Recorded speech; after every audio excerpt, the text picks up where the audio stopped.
꿈다운 라디오, 꿈다운 새벽 책방, 오늘도 기분 좋게 시작합니다. 한 대학으로부터 강연 초청을 받았을 당시 윈스턴 처칠은 이미 고령이었다. 가장 유명한 동시대인의 강연을 듣기 위해 전국 각지에서 사람들이 몰려들었다. 처칠이 강연장에 들어섰을 때 수천 명의 사람들이 자리하고 있었다. 대학의 학장이 현존하는 영국인 중 가장 중요한 인물이라고 처칠을 소개했다. 처칠에게는 생애 최고의 연설을 앞둔 순간이었고 자신이 전생애에 걸쳐 찾아낸 깨달음을 전할 수 있는 순간이었다. 우레와 같은 박수를 받으며 처칠은 단상으로 걸어갔다. 그러고는 이렇게 말했다. 여러분은 절대로, 절대로, 절대로, 절대로 포기하지 마십시오.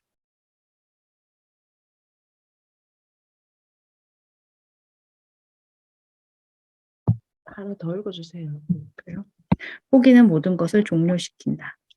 청중은 한참 뒤에야 처칠의 연설이 그걸로 끝이라는 것을 알아차렸다.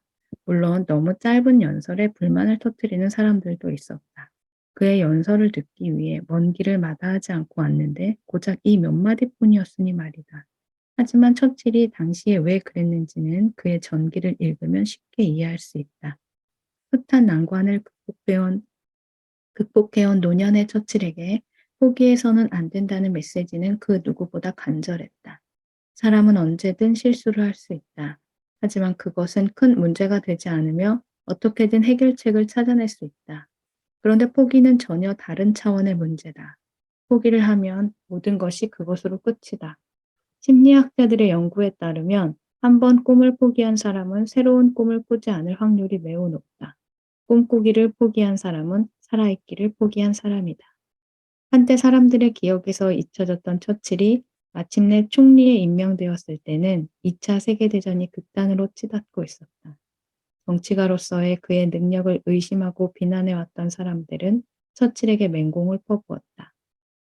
전 세계가 전쟁을 벌이고 있는 이 절박한 상황에 리더십이 검증되지 않은 당신이 총리로 있는 게 영국에게 어떤 의미일지 생각해 왔습니까? 지금 이 순간 절체절명의 영국을 구해내는 의사결정을 내릴 만한 인물이 과연 당신일지 국민들은 몹시 불안해하고 있어요. 처칠이 답했다. 제 결정은 올바릅니다. 평생 동안 나는 지금과 같은 위기 상황을 대비해 왔으니까요. 얼마 후 독일 전투기들이 런던 하늘을 날며 대대적인 공습을 가했다. 많은 시민들이 폭격에 희생됐다. 영국은 희생 불가능한 상태로 보였다. 매일 밤마다 전투기들이 유령처럼 출몰했다.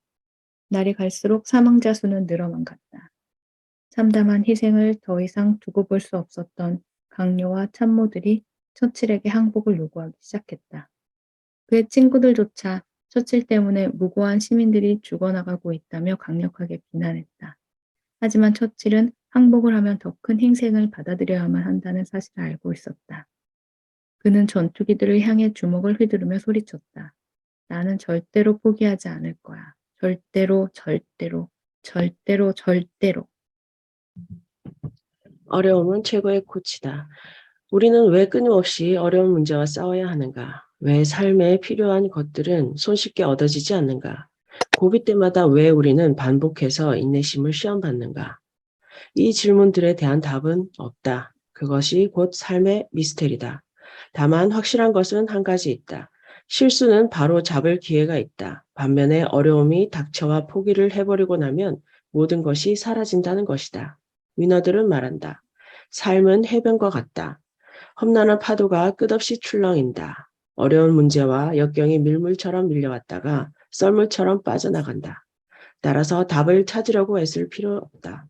답을 찾는다고 해서 어려움이 사라지는 것은 아니기 때문이다. 그저 어려움을 통과하면 충분하다. 어려움을 잘 견디는 법을 배우면 된다. 잘 견디기만 하면 어려움은 저절로 물러간다. 위너들은 어렵고 힘든 일에 직면하는 것을 삶이 보내주는 시그널로 받아들인다. 난관을 하나하나 통과할 때마다 우리는 점점 더 강해진다. 삶은 이런 방식으로 작동한다.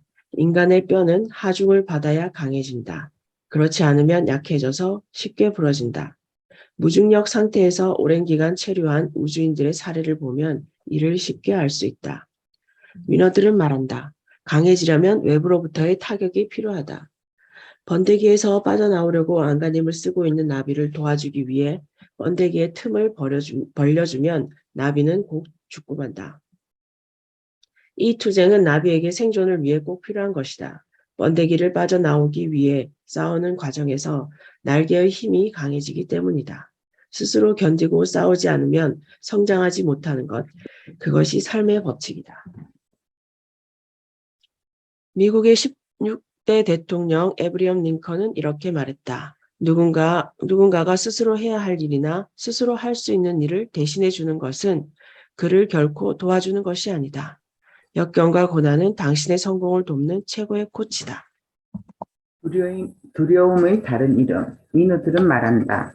당신은 점점 높은 자리로 승진할 것이다.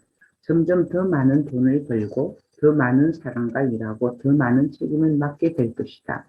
더 높은 단계로 나아간다는 것은 당신이 그럴 만한 실력을 갖췄다는 뜻이다. 그런데 만일 당신이 충분한 실력을 갖췄음에도 좀처럼 앞으로 나아가지 못하고 있다면 그건 아마도 성공의 여정에서 필연적으로 발생하는 어려움에 대해 지나치게 두려워하고 있기 때문일 것이다. 어려운 코스를 멋지게 활강에 내려오는 스키 선수들을 생각해보라. 그들의 출중한 활강 실력이 빛을 발하는 것은 높고 아슬아슬한 곳에서 만난 두려움을 물리치는 데 성공했기 때문이다. 두려움과 고난을 통과하지 못한 실력은 눈부시게 빛날 기회를 얻지 못한다. 두려움을 통과했을 때 비로소 우리의 실력이 위력을 발휘한다고 내가 만난 모든 위너는 입을 모아 강조한다. 그들의 말을 계속 들어보자. 누구나 노력하면 실력을, 안목을, 통찰을 갖게 된다. 다만 성공하려면 누구보다 빨리 실력과 안목과 통찰을 가져야 한다. 이것은 어떻게 가능한가? 두려움을 경쟁자들보다 빨리 떨쳐내면 된다. 어려움을 극복하고 견딘다는 것은 두려움에 지지 않는다는 뜻이다. 다시 말해, 어려움은 곧 두려움의 다른 이름일 뿐이다. 답이 아니라 통과해내면 충분하다. 당신을 지원할 화력을 떠올려라. 다시 처칠의 말을 떠올려 보자. 절대로, 절대로, 절대로, 절대로 포기하지 않는다. 어려움을 견디지 못하는 가장 큰 이유는 생각이 너무 많아서다. 생각에 생각을 거듭하면서 더 정교한 시나리오를 짜려고 하기 때문이다. 내성적인 성격의 당신이 중요한 클라이언트들 앞에서 프레젠테이션을 한다고 생각해 보자. 당신은 이런 기회가 흔히 오는 것이 아님을 잘 알고 있다. 그래서 수많은 밤을 지새며 시나리오를 쓰고 고치고 쓰고 고친다. 그러는 동안 당신의 머릿속에서는 온갖 불안과 걱정이 스쳐 지나간다. 자료에 오탈자가 있으면 어떡하지? 내 목소리가 너무 허스키한 건 아닌가? 이쯤에서 리액션이 나타나야 하는데 모두 무표정하게 있으면 어떡하지? 끝나고 박수가 안 나오면? 당신의 프레젠테이션은 맞춤법 퀴즈 경연장이 아니다. 오탈자가 있다고 해서 뛰어난 프레젠테이션을 깎아내릴 클라이언트는 없다. 냉정히 말해 클라이언트들도 문법과 오탈자 투성이인 사람들이다. 목소리가 허스키한 것이 무슨 걱정인가? 당신은 최고의 가수를 뽑는 오디션에 나가는 것이 아니다. 리액션이 없으면 리액션을 요청해도 좋다. 당신의 프레젠테이션이 점점 마음에 들기만 한다면 클라이언트들은 미소를 지으며 당신의 말에 따라줄 것이다. 위너들은 말한다. 매 순간 삶에 큰 어려움이 닥쳐올 때는 당신이 가장 잘하는 것을 생각하라. 당신의 장점과 강점에 집중하라. 사람들이 당신에게 박수를 쳐주고 축하해 주었던 일들을 떠올려라. 그것들이 당신이 전쟁에서 활용할 탁월할 무기들이다.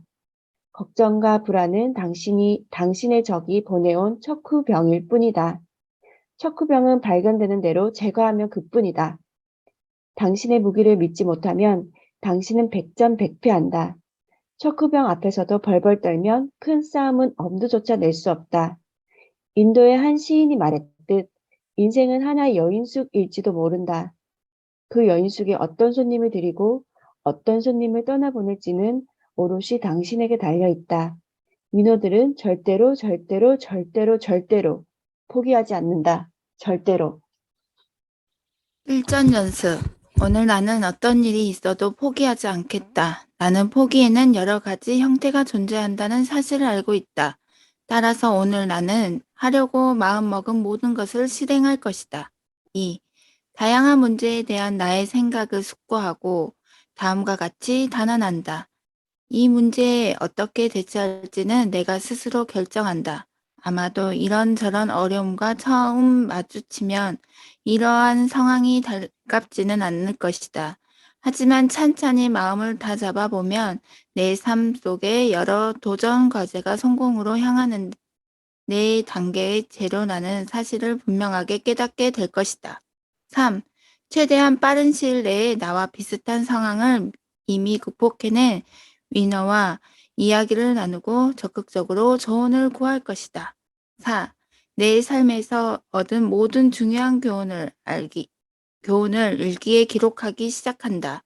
이로써 실수와 어려움을 통해 깨달음을 얻는다. 9번째 습관. 뛰어난 처음을 만들어라. 한 젊은이가 삶의 지혜를 얻기 위해 현자를 찾아갔다.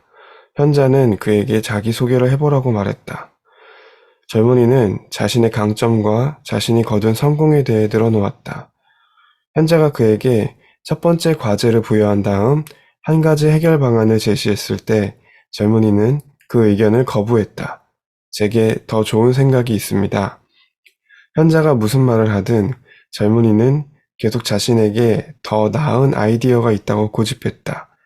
그러자 현자가 물이 담긴 유리잔을 가져와 젊은이에게 건넸다. 그런 다음 병에 들어있던 와인을 그 잔에 따르기 시작했다. 유리잔은 이미 물로 가득 차 있었기 때문에 곧장 와인이 흘러넘쳐 바닥으로 쏟아졌다. 깜짝 놀란 젊은이가 외쳤다. 멈추십시오. 잔이 넘쳐 흐릅니다. 아까운 와인이 못 쓰게 되지 않습니까? 현자가 말했다. 내가 자네에게 알려줄 수 있는 지혜와 지식도 마찬가지일세. 전부 못 쓰게 될 거야. 자네는 이미 이 유리잔처럼 가득 차 있는 상태에서 내게 왔으니까.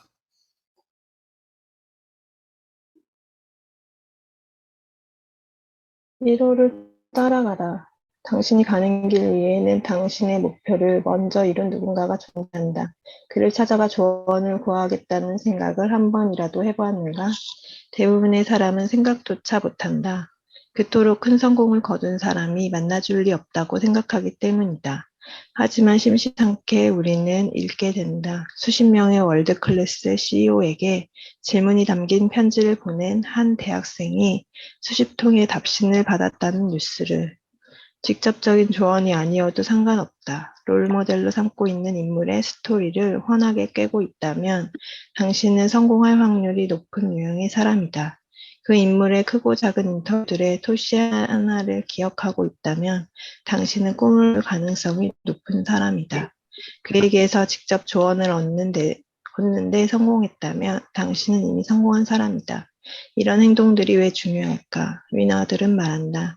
당신이 당신의 분야에서 성공한 사람 1호로 기록될 것이 아니라면 1호에게서 배우는 것이 가장 빠르고 쉽다. 그의 숱한 실패와 실수와 시행착오가 축적해 놓은 생생한 경험과 지식을 당신 스스로 깨우쳐 갈 수 있다면 당신은 경쟁자를 물리치고 2호가 될 것이다. 새 바퀴를 만들려고 애쓰지 마라. 창의력은 누구나 원하는 능력이다. 하지만 성공에 반드시 창의력이 필요한 것은 아니다. 종종 사람들은 창의력에 집착하다가 큰 대가를 치르기도 한다. 새로운 일을 시작할 때가 특히 그렇다. 세상에 없는 것들을 만들어내기 위해 의욕을 불태운다.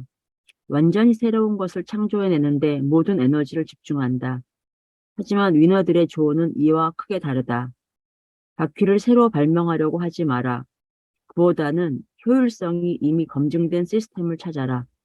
창의적인 시도를 폄훼하는 것이 아니다. 거기에는 많은 시간과 비용이 소요된다.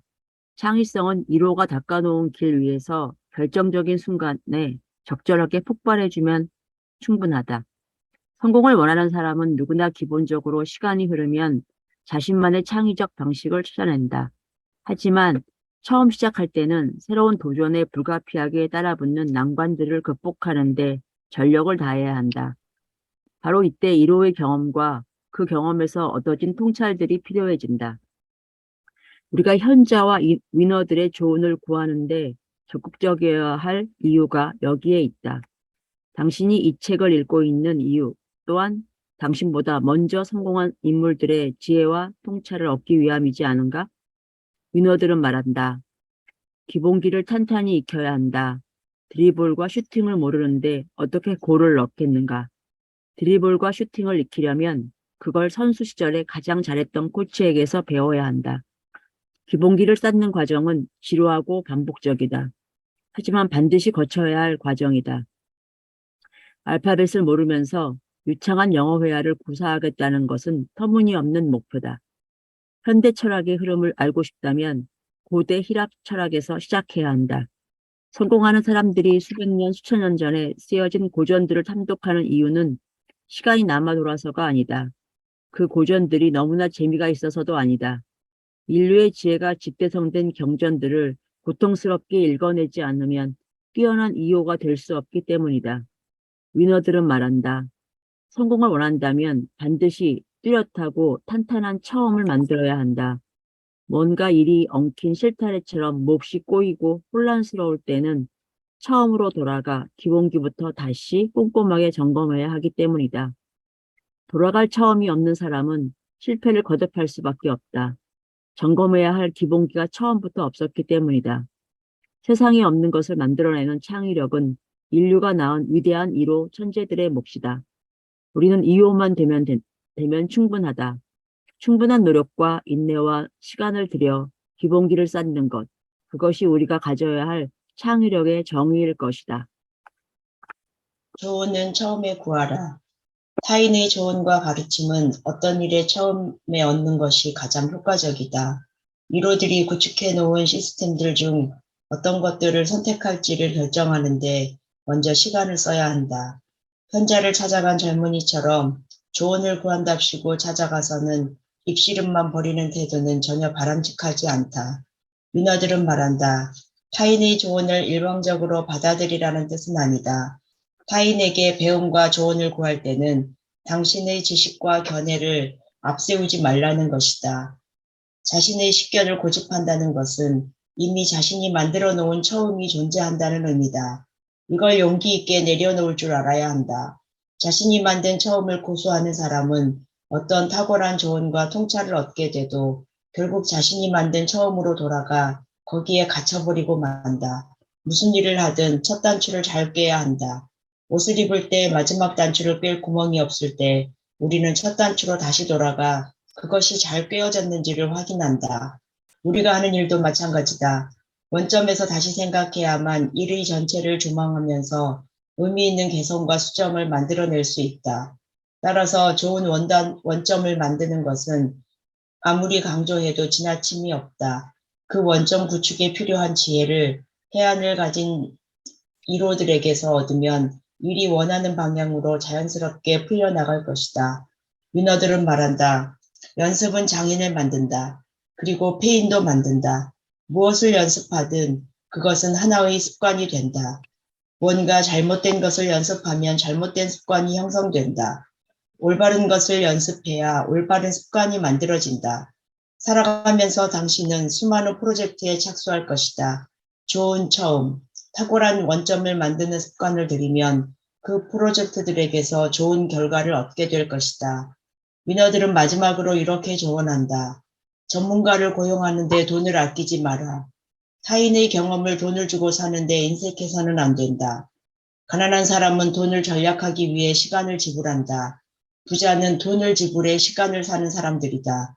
전문가를 고용할수록 당신의 처음과 기본기는 탄탄해지고 누구보다 빠른 시간 내에 골을 넣게 된다. 실천 연습 1. 내 분야에서 기본적으로 갖추어야 할 기술과 능력이 어떤 것들이 있는지 찾아낸다. 내가 보강해야 할 기본기에 관한 실천 플랜을 작성한다. 내 분야에서 뛰어난 성공을 거둔 사람과 이에 대해 이야기를 나눈다. 2. 나 자신이 삶의 어떤 특정한 영역에서 아마추어 단계에 머물러 있는지 체크해 본다. 이는 지속적인 성장을 위한 나의 계획에 방해가 된다. 이 경우 나는 다시 학습할 자세를 갖추기 위해 즉각적으로 모든 노력을 다할 것이다. 3. 문제와 마주칠 때 나는 이미 유사한 문제를 극복한 사람이 누구인지 알아볼 것이다. 그리고 그 사람에게 조언을 구할 것이다. 4. 오늘 내가 구태여 말할 필요가 없거나 혹은 해낼 수 없는 것들을 하려 했는지 자신에게 물어본다. 나는 전문가의 도움을 받을 것이다. 10번째 습관, 태도가 8알이다. 나는 내가 쓴 모든 책에서 추진력의 중요성을 반복해서 강조한다. 어떤 일을 하든 간에 좋은 속도를 만들어 놓으면 좋은 탄력이 붙는다. 좋은 속도로 일이 굴러가면서 그 일 안에 존재하는 모든 디테일이 강력해진다. 언덕 아래로 굴러내려가는 눈뭉치를 생각하면 이해가 쉬울 것이다. 위너들은 추진력이 뛰어난 사람이 될 것을 주문한다. 어떻게 해야 그런 사람이 될 수 있을까? 추진력이 좋은 사람이라고 하면 흔히 무조건 돌파하고 보는 유형의 사람을 떠올린다. 그런 무모한 일을 감행하는 사람이 되라는 것이 아니다. 일을 되게끔 하는 사람이 되라는 것이다. 일이 되게끔 하는 사람이란 또 뭔가? 바로 자기가 하는 일에 좋은 가속을 붙여나가는 사람을 뜻한다. 갓 입사한 신입사원을 예로 들어보자. 그는 매사 적극적이다. 상사의 말에 크게 고개를 끄덕이고 눈을 빛내며 경청한다. 총무부, 디자인부, 회계부, 기획부 선배들에게 무엇이든 가르쳐주면 배우겠다는 태도를 보인다. 항상 수첩을 들고 다니면서 회사 내 모든 사람의 충고, 조언, 지적 등등을 진지하게 메모한다. 이런 태도를 가진 신입사원은 동기들보다 모든 면에서 빨라진다. 동기들이 겨우 복사 심부름이나 하고 있을 때 중요한 프로젝트에 합류한다. 마침내 그는 능력을 인정받아 동기들 중 가장 먼저 진급한다. 이 신입사원의 성공 비결은 속도를 만들었다는 것이다. 동기들이 상사들을 늙은 꼰대 취급할 때 그는 그 꼰대의 풍부한 경험과 노련함을 받아들여 빠른 속도를 만들어냈다. 동기들이 협력 부서와 갈등을 빚을 때 그는 자신의 일과 성공에 필요한 사람을 얻는 방법을 배웠다. 동기들이 타인의 지적에 화를 내며 탄식하는 동안 그는 열심히 따끔한 질책을 경청하고 메모할 줄 알았다. 어느 시대를 막론하고 이런 사람이 경쟁자들을 물리친다. 위너들은 말한다. 실력은 기본 엔진이다. 태도는 그 엔진을 돌리는 힘이다. 강연회에서 만난 청년들은 내게 묻는다. 어떻게 하면 몸값을 올릴 수 있을까요? 내 대답은 한결같다. 태도를 생각하세요. 지금 당신의 삶 안에 있는 모든 사람을 어떻게 대하고 있는지 깊이 생각해 보세요. 해야 할 일을 저절로 알게 될 것입니다. 흔히 승진해서 탈락한 사람은 이렇게 불평한다. 내가 승진한 친구보다 실력이 더 뛰어나다고. 그런데 어떻게 그런 사람이 나를 제끼고 먼저 승진했단 말인가? 이건 말도 안 돼. 불공평한 인사야. 물론 그럴 수도 있다. 하지만 대부분 승진한 사람은 탈락한 사람에게는 결핍된 가치를 갖고 있다. 그리고 나는 그것을 태도라고 부른다. 프로의 세계에서는 최고의 기량을 가진 선수가 최고의 몸값을 받는 것처럼 보인다. 이는 잘못된 생각이다. 최고의 기량과 함께 좋은 태도를 가진 선수가 더 오랫동안 더 높은 몸값을 받는다. 기량만을 가진 선수는 은퇴 후 곧장 사라지지만 기량과 태도를 갖춘 선수는 은퇴 후에도 여전히 많은 사람의 사랑을 받으며 승승장구한다. 둘 중 누가 위너인가? 좋은 태도는 영원히 남는다. 좋은 태도는 좋은 속도를 만든다. 그리고 좋은 태도는 영원히 남는다. 처음에 좋은 태도를 사람들에게 각인시키면 그 각인 효과가 웬만해서는 사라지지 않는다. 설령 종종 좋지 않은 태도를 나타내는 실수를 하더라도 그 실수가 훨씬 너그럽게 받아들여진다. 따라서 우리가 해야 할 일은 좋은 태도를 사람들의 마음에 경쟁자들보다 빠르고 확실하게 심어놓는 것이다. 위너들은 말한다. 언제나 눈에 띄는 자리에 있는 습관을 들여라. 그러면 언젠가는 반드시 발탁될 것이다. 구석진 자리를 좋아하고 상사의 눈을 피할 수 있는 자리를 선호하고 타인에게 마음을 열기보다는 자신과의 대화를 즐기는 사람은 발탁될 기회를 스스로 포기하는 것과 같다. 명심하라. 성공의 8R은 태도다. 실천 연습 1. 오늘 출근하면 먼저 인사하고 먼저 말을 건넨다. 사무실 내 동료들에게 어떤 존재로 각인될지를 머릿속에 그려보고 차근차근 좋은 태도와 인상을 줄 수 있는 디테일들을 찾아 실행에 옮긴다. 2. 경청과 메모를 라이브 시그니처로 만든다. 3. 사과할 줄 아는 용기를 키우고 질책과 지적을 진심으로 받아들인다. 4. 감정을 통제하는 마음 챙김, 수련 방법들, 요가, 명상, 상담을 천천히 배워나간다. 끝까지 하시죠. 감사합니다. 네, 네. 감사합니다. 내일 네. 11번째 습관 하도록 하겠습니다. 네, 수고하셨습니다. 수고하셨고요. 사진 찍을게요. 고맙습니다. 준비하시고요. 하나, 둘, 셋. 어디 가니? 아, 네, 수고하셨습니다. 감사합니다. 고맙습니다. 아.